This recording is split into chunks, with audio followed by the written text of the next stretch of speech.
Over the past couple of years, we've seen a growth in desire from our clientele for that one key target, ROI. What is the benefit behind reality capture and why are we doing it? What meaningful purpose does it serve? Increased efficiency if you plan correctly, improved customer experience, revenue growth. We want to make it enjoyable. We want to make it fruitful, but we want to make it meaningful to them. But everybody has a different definition of a digital twin. It's a physical entity that exists in real space in a virtual environment. We developed a system so that we could analyze the total number of scans, the estimated total scan time, then the dollar amount that it actually costs those various levels throughout the facility. Bridge inspection is huge. We wrote programs to do crack detection for stress analysis and rusting. This is a forensic study where we went out and scanned a very dangerous bridge, and we had to find out, was the camber of the road correct? Were there pits? What were the reasons why there were so many accidents in these locations? We were able to use that forensically to find out the deltas between the design and the physically constructed elements that existed in the field. We had to come up with a way to get access to very difficult spaces for a lot of what we scanned. So we came up with a program called MARKUP, Mobile Autonomous Reality Capture Utility Platform. And within that, we built a robot. But we can go into very tight, confined spaces, navigate, drive around those pipes. Doesn't matter terrain systems, doesn't matter the condition of the facilities. We built that robot to enhance access, but to increase and improve safety. Do you spend $100 to save 1,000, or are you spending 1,000 to save 100? We have to think about better ways to lead towards asset management and get things developed and done. And that's what's important for AECOM.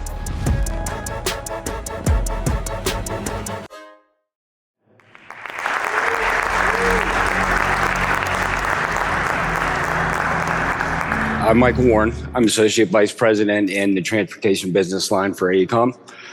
I work with a group called Digital Practice and Technology, where we focus on everything from traditional survey, ground penetrating radar, SUE, all the way through to asset management. The middle road for all of our services is through BIM management provisions, and information modeling provisions.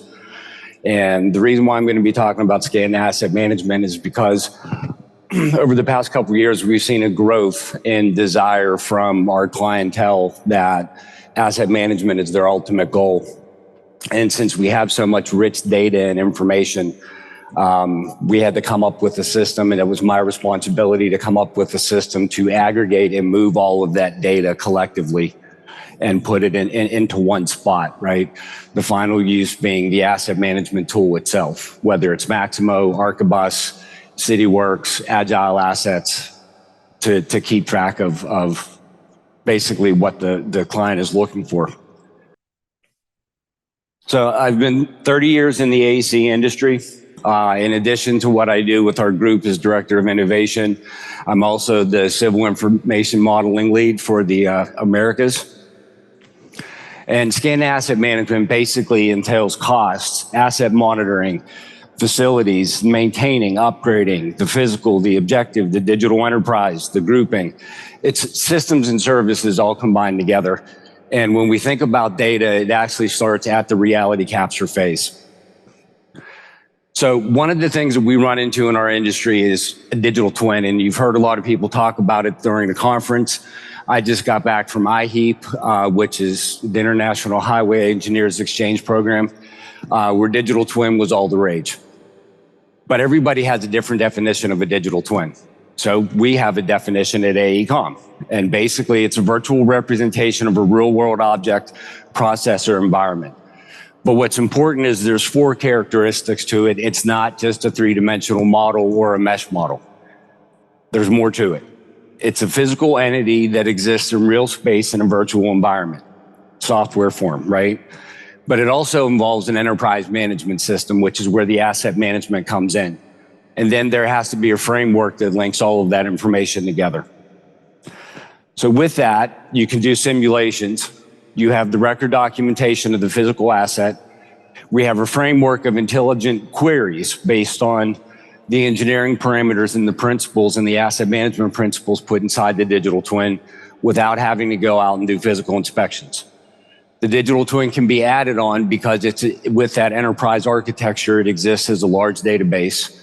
And then it's real-time data capture, if desired, from IoT and geospatial monitoring. So we find this a lot in our highway programs with bridges, tunnels, ports, and marine, where we monitor these things through SCADA systems or IoT and bring that back into the digital twin model. So for AECOM, we have data paradigm from concept to design to build to operate and asset management. And these are the phases that we go through. And each one of these phases exists inside of every project that we actually deliver and what we do. So you see there's fabrication there, construction 4D, 5D, construction logistics, operations and maintenance, the programming, and obviously all of the design and the analysis capabilities. But we got to think about data architecture. And this is important when we're thinking about taking all of this data and putting it together. It's a framework that documents how data assets and data flow through systems. And as I said, it's encompassed by an enterprise architecture. But that enterprise architecture is more than just the data. It's the organizational model, the technological models, your policies, your rules, and your standards that govern how your data is collected, stored, arranged, integrated, and used. Security is very important with the amount of data that we actually capture and collect at AECOM. So we have a very, very strong framework for data architecture. But the ultimate goal is that it meets and manages the business needs for not just our organization, but for our owners and clients. So workflow and data management. This is our Venn diagram. Included in that data architecture is asset management, GIS, BIM or digital delivery. And then inside the BIM is the data, the organizational and institutional, the business processes, and the technology. And from there, through that digital twin, we do the data handoff and the research that we've obtained from the GIS and the BIM and digital delivery and put that into asset management. So you might have heard a couple speakers talk about ISO 19650. Not followed very much inside the United States, but AECOM is an international company with over 450 offices worldwide, 60,000 employees. And ISO 19650 is the standard that we use everywhere else around the globe except for the United States.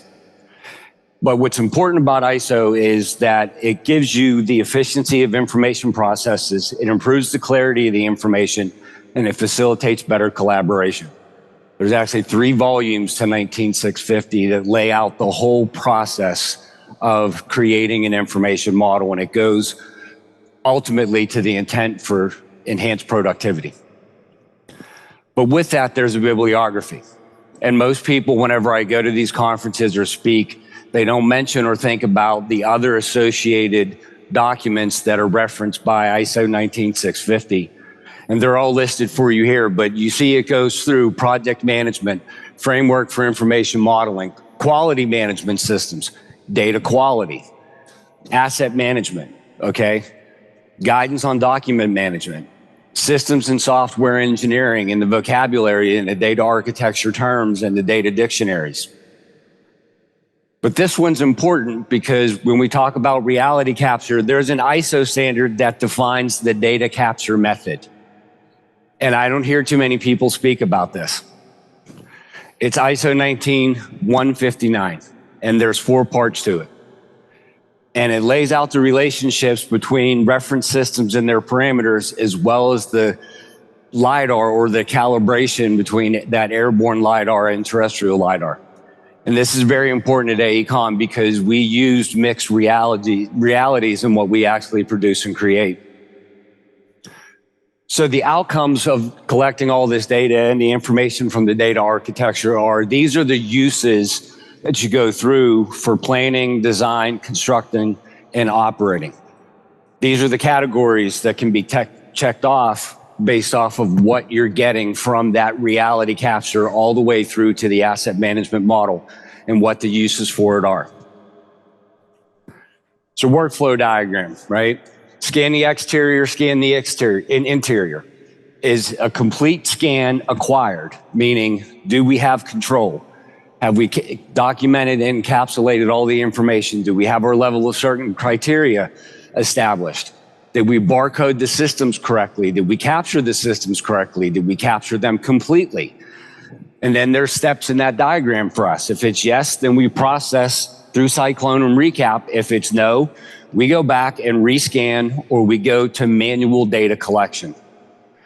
From there is the point cloud ready to link to tools like Revit or our design softwares. Yes, proceed and then start the model. If it's no, you go back and start the process over again, trying to capture and get the basis of all the information that you need to proceed. So this is an asset hierarchy tree, and we do this for every project that we have.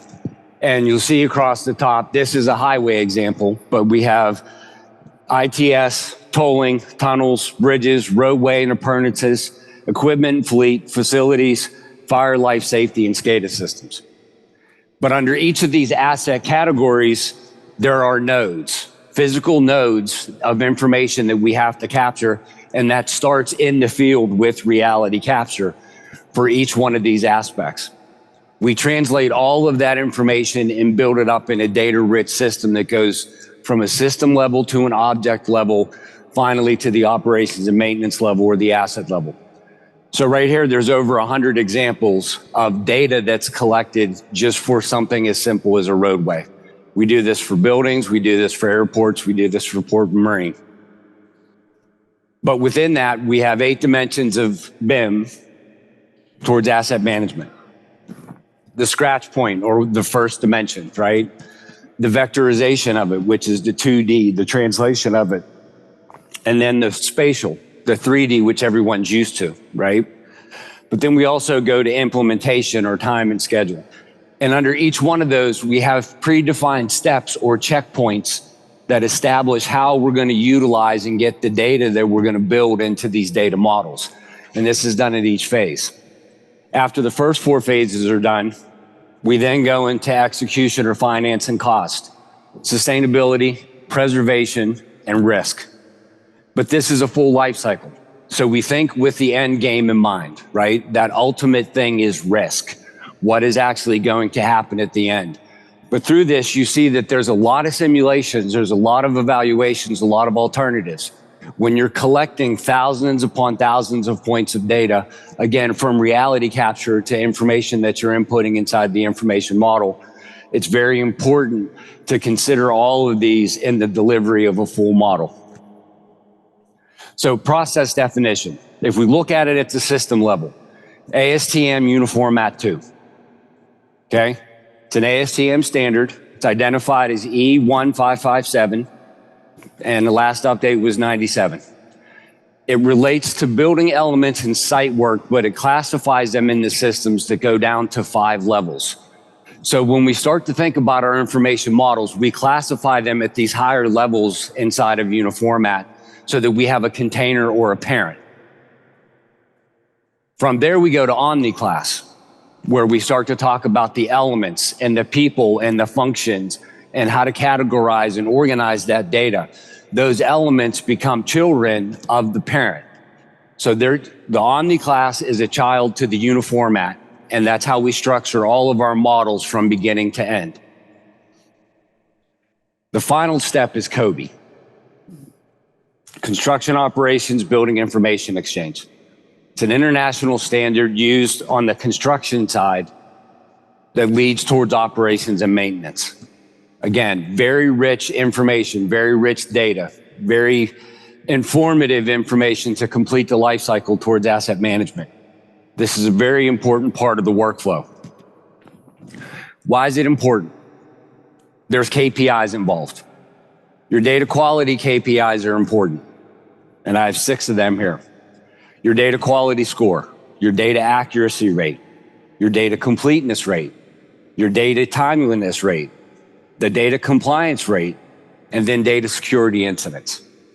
When we're thinking about capturing and collecting all of this data, particularly whenever we think about infrastructure for things like airports or major bridges or tunnels, we have to protect the data. But the data has to be secure and maintained. So even whenever we do reality capture, we follow the output process going through to E57 because it's associated with an ASTM standard. We don't like to use the other post-processing means. E57 is the standard means by which we go about doing this at AECOM because we have very high data quality scores. And we have very high data accuracy rates with what we produce from very early on in the process. But then we also have data governance strategies. We have clear data policies. We have clear policies for data classification, which I spoke about with Uniformat, OmniClass, and Kobe. We have a data quality management system. So QA, QC checks are done all the way through the entire process, from pre-planning to go out in the field to do LIDAR scans or surveys, to post-use planning and how we implement that for asset management. Data quality management and data security go hand in hand. Data privacy. Who can access what and see what inside of our data lakes and common data environments. And what's important about that is not all of the information that we capture needs to be visible to everyone, but there is a single source of truth that then hands off through that entire process. Data retention and disposal is important because for what we do, most of the time we have to hold on to that information for at least a minimum of 20 years. But the other important factor of it is to have a data governance council, where you actually have a body of people from intellectual property to information technologies to designers that work together to come up with all the variables and factors that advise on how to utilize the data. And these are very strong practices that we have inside the company. And then digital transformation. Everybody talks about this, but what you don't hear a lot is the ROI. So what are the ROIs for digital transformation? Increased efficiency if you plan correctly.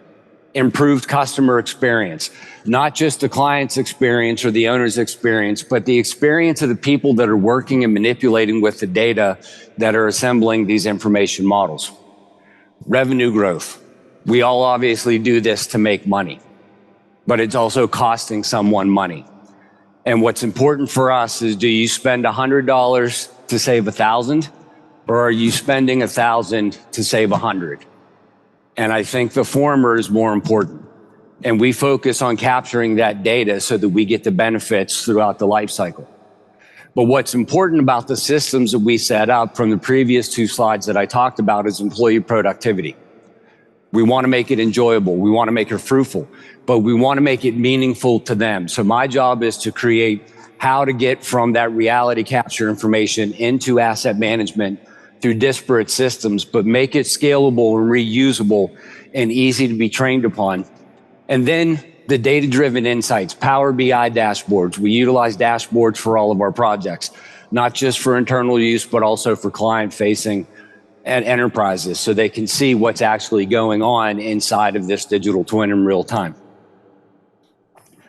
So to simplify it, it comes down to 3 basic file types when we talk about data transfer. And we came up with, analyzing this through looking at my 30 years of experience working with over 400 different software platforms. I developed a database that I've been maintaining since I started in the industry that walks through file types and data transfers. And there are 3 basic ones: CSV, XML, and DXF. And within those 3 basic elements, you can get any information out of any piece of software, okay? So we talk about the vendors needing more neutral and better delivery to achieve what's on the extreme side on the right there, the IFC, the industry foundation class model, that agnostic model that can be used. So within the 3 systems, the objects and the elements, and then the operations, we take CSVs, XMLs, and DXFs, and we can combine that data holistically into that industry foundation class model, which is data rich. And we found a way to connect that information. And I'm going to show some example workflows of that. Scripting. Part of what I do is lead a team of programmers. We've written scripts that allow us to interrogate the data all the way from the reality capture from the field through the design process into asset management. But we've written scripts to transfer that information, to take those 3 file types that I talked about and combine them effectively into very functional, very utilized models that are data rich, thousands of data points. But we also started to incorporate machine learning. There's different aspects of machine learning: supervised, reinforcement, and unsupervised learning. And what's important as you start to go down this path is there's different use cases based on the algorithms, based upon the type of machine learning that you're utilizing or trying to take advantage of. And the most common in our industry, right, are reinforcement learning. And you see there's game AI, skill acquisitions, learning tasks, robot navigation, and real-time decisions. That's where most of the AI in our industry is focused around. But there's others. With the unsupervised learning, you have big data visualization, feature elicitation, recommender of systems, customer segmentation. So we start to bring all of this information together and analyze it through a supervised learning in terms of classification. Images, customer diagnostics, very key. All of this comes together. So here's an example. This is real-time scan, blended in with a model that was generated in Plant 3D. But what was important about this scan data was when it was captured, everything was tagged and asset tagged in the field. So we were able to read that information through the AI processes to build and develop these models to know what was going on with those pipes or those systems as they existed in the field. And as I said, we combine drone technology and terrestrial scanning together in a regular workflow practice so that we get a full comprehensive picture, not just for meshing, but for actual modeling purposes. Sun Life Stadium, very large project. But what's important here are all the control points and the values for scanning a project this large. All of that data that's associated with those control points was extracted through CSV and then imported or brought into our design platforms that we utilized to build the model for the stadium. But we also took it one step further. With that artificial intelligence and that machine learning, we developed a system so that we could analyze the total number of scans, the estimated total scan time, but then the dollar amount that it actually costs associated to do the scanning at those various levels throughout the facility. What this did is it drives up our data quality score. It drives up the aggregation of what we're doing. It was important to come up with this learning for that one key target, ROI. What is the benefit behind reality capture and why are we doing it? What meaningful purpose does it serve? Bridge inspection is huge. Bridges have to be inspected every 2 years by federal regulations. We do a great number of bridge scans throughout the country. This is a mixture of terrestrial and drone again, but this is the photogrammetry aspect of it. There's the point cloud aspect of it. We wrote programs to do crack detection. We wrote programs for stress analysis and rusting and other things through artificial intelligence between a mixture of the points and the photogrammetry. Accurate down to about 3 millimeters. Trying to get better, but we got to keep to where the technology's at. But we then can take that information and map it.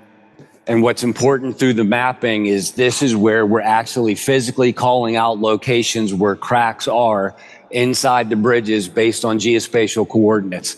Because again, everything is on control and the models are set to real world coordinates.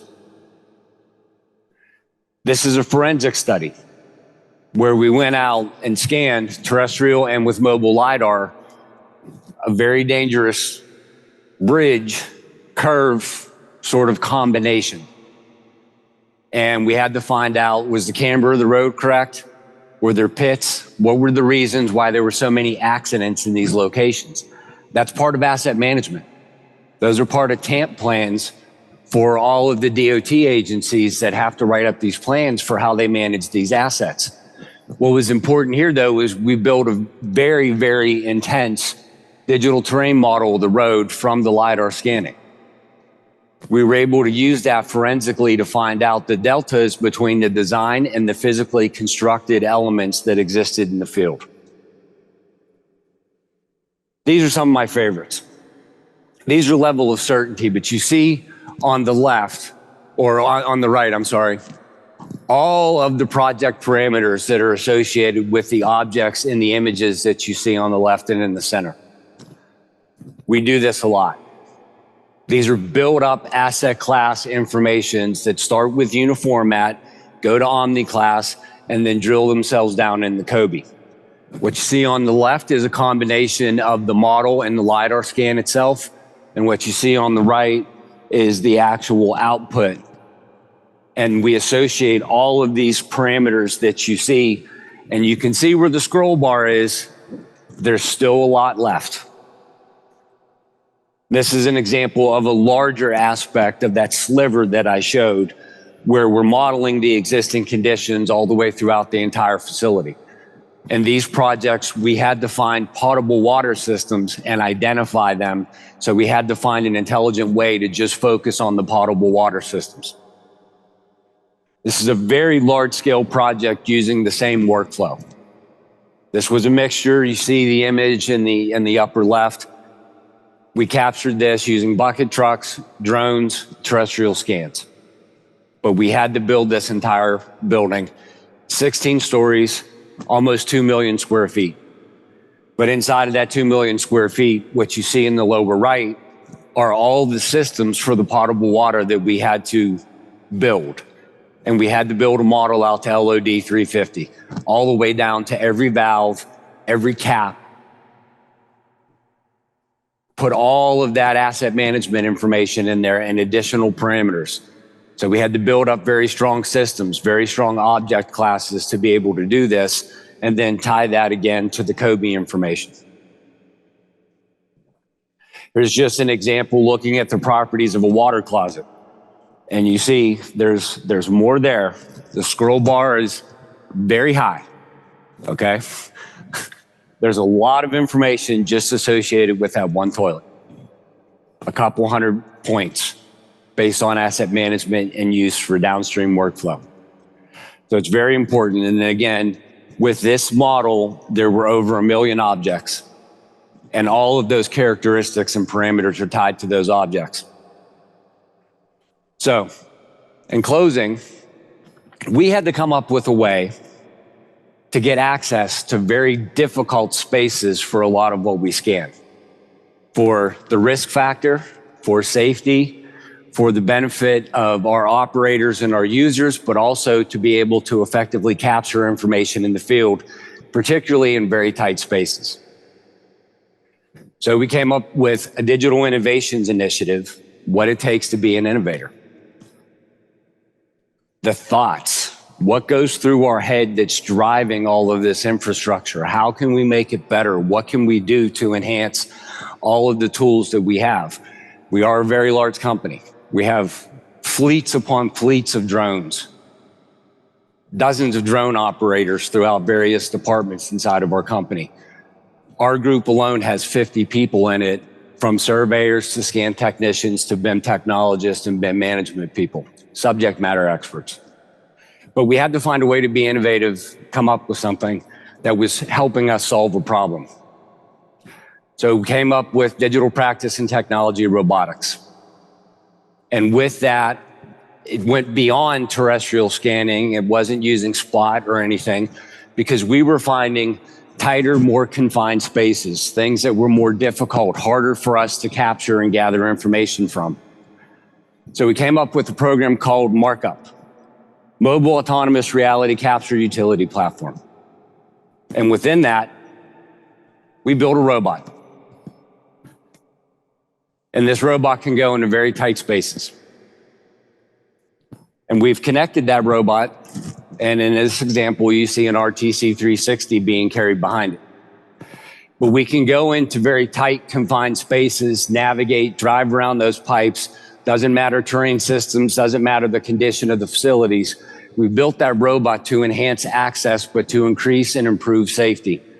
And I'm very proud of my colleague, Matt Anderley, who developed this, designed it, 3D printed it, and utilized and put together all the components and the artificial intelligence that drives the machine, but also integrates with a 360 camera. So we have dual capture on both of the units. So innovation, we talk about it all the time, but innovation is there because we have to think about better ways to lead towards asset management and get things developed and done. And that's what's important for AECOM. I hope everyone enjoyed. I hope you learned something today, and I thank you for your time.